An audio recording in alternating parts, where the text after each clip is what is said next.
AP రాజకీయాలు రోజు రోజుకైతే hot గా మారుతున్నాయి. ఇక ఏపీ కాంగ్రెస్ అధ్యక్షురాలుగా షర్మిల అయితే నియమితులయ్యారు. ఇక ఇవాళ ఇడుపులపాయకు వెళ్లనున్నారు. మధ్యాహ్నం ప్రత్యేక విమానంలో కడపకి షర్మిల చేరుకోనున్నారు. వైఎస్ ఘాట్ దగ్గర షర్మిల నివాళులు అర్పిస్తారు. ఇక రాత్రికి ఇడుపులపాయలోనే బస చేయనున్నారు. రేపు విమానంలో విజయవాడకు బయలుదేరి పీసీసీ చీఫ్ గా బాధ్యతలను షర్మిల చేపట్టనున్నారు. అయితే దీనికి సంబంధించి పూర్తి డీటెయిల్స్ మా ప్రతినిధి సురేంద్ర అందిస్తారు. సురేంద్ర, మమత, ఈరోజు వైఎస్ షర్మిల కాంగ్రెస్ పార్టీలో జాయిన్ అయిన తర్వాత మొదటిసారిగా ఏపీలో పర్యటించబోతున్నారు. ఈరోజు ఇడుపులపాయకు చేరుకొని తన తండ్రి దివంగత ముఖ్యమంత్రి వైఎస్ రాజశేఖర రెడ్డి ఘాట్ దగ్గర నివాళులర్పించి తన మలివిడత రాజకీయాన్ని కూడా ప్రారంభించబోతున్నారనేది అర్థమవుతోంది. ప్రతి కార్యక్రమం, శుభ కార్యక్రమాన్ని తన తండ్రితో పంచుకునే ఆనవాయితీని మరోసారి కొనసాగిస్తా ఉన్నారు. ఈరోజు మధ్యాహ్నం ప్రాంతంలో వైఎస్ షర్మిల ఇడుపులపాయకు చేరుకునే విధంగా ఉంది. మనతో పాటు కొంతమంది కాంగ్రెస్ నాయకులు ఉన్నారు, వాళ్ళని అడిగి తెలుసుకునే ప్రయత్నం చేద్దాం. సార్ చెప్పండి, ఈరోజు మధ్యాహ్నం వైఎస్ షర్మిల ఇడుపులపాయకు వస్తా ఉందని తెలుస్తా ఉంది. ఏ టైంలో వస్తున్నారు, ఎలా ఉన్నాయి ఏర్పాట్లు?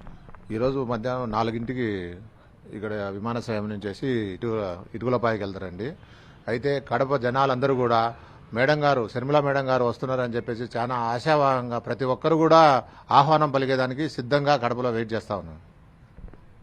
ఎలా ఉంది అంటే కాంగ్రెస్ పార్టీలో చేరిన తర్వాత ఈరోజు వస్తూ ఉంది అంటే ఈ మధ్యకాలంలో ఏమైనా స్పందన ఎలా ఉంది? స్పందన అయితే చాలా చాలా బ్రహ్మాండంగా ఉంది. ఎందుకంటే రాజశేఖర రెడ్డి గారి కుటుంబము, రాజశేఖర రెడ్డి గారి కూతురు అనేది ఒకటి, అందరికన్నా రాజశేఖర గారు బాగా ప్రియతంగా ప్రేమించే వ్యక్తి షర్మిల గారు అనే విషయం కూడా పబ్లిక్లోకి ఉంది. ఈ విధంగా మాకు రాజశేఖర రెడ్డి డైరెక్ట్ మళ్ళా వచ్చినట్టు అనే విధంగా ప్రజలు భావిస్తున్నారు. ఈ రోజు విశేష స్పందన, ఎందుకంటే షర్మిల గారు ఇక్కడికి వస్తున్నారని తెలియగానే మేము వస్తున్నాం అనేటట్టుగా చెప్పేసి ఇప్పుడు జనాలు కూడా చాలా మంది ఆమెకు వెల్కమ్ చెప్పేదానికి చాలా మంది కడపలో సిద్ధంగా ఉన్నారు. చెప్పండి సార్, మీరు చెప్పండి. ఇప్పుడు సీనియర్లందరూ కూడా చాలా వరకు షర్మిలతో టచ్లో ఉన్నారని చెప్పి తెలుస్తోంది.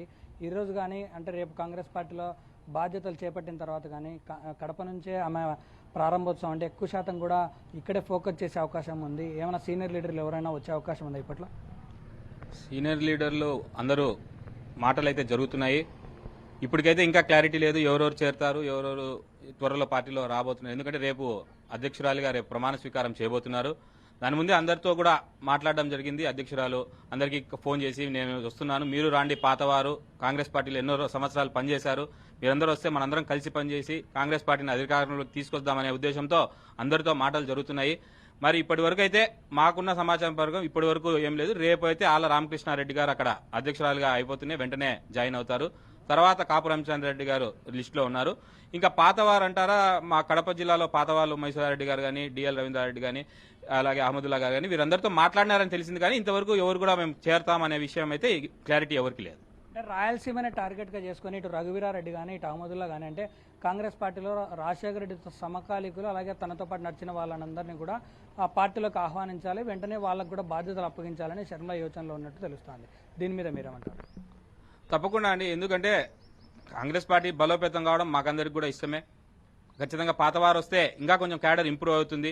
కొత్తవారు పాతవారు అందరం కలిసి ఈ పార్టీని ముందుకు తీసుకుపోవాలి. 135 సంవత్సరాల చరిత్ర కలిగిన పార్టీ కాబట్టి దీన్ని ముందుకు తీసుకుపోతేనే రాష్ట్రం బాగుంటుంది, దేశం కూడా బాగుంటుందనే ఉద్దేశంతో మేమందరం ఉన్నాము.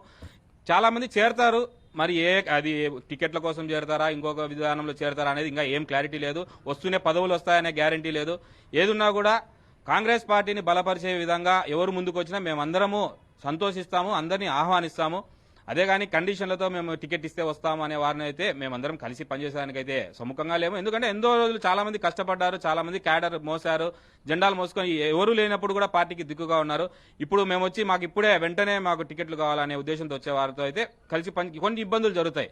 లేదు, మేమందరం కలిసి పనిచేసి పార్టీని పూర్వవైభవం తీసుకొద్దామనే ఉద్దేశంతో వచ్చేవారికి అయితే మేమందరం ఆహ్వానిస్తాం, ఖచ్చితంగా అందరం కలిసి పనిచేస్తాం. అంటే షర్మిల రాకను కొంతమంది సీనియర్లు అసంతృప్తితో ఉన్నారు, కొంతవరకు వ్యతిరేకిస్తూ ఉన్నారు. అంటే ఇంతవరకు కష్టపడిన వాళ్ళను షర్మిల ఏ విధంగా యాక్సెప్ట్ చేస్తుంది అనేది కూడా ఒక చర్చ నడుస్తుంది. దీని మీద ఏమంటారు?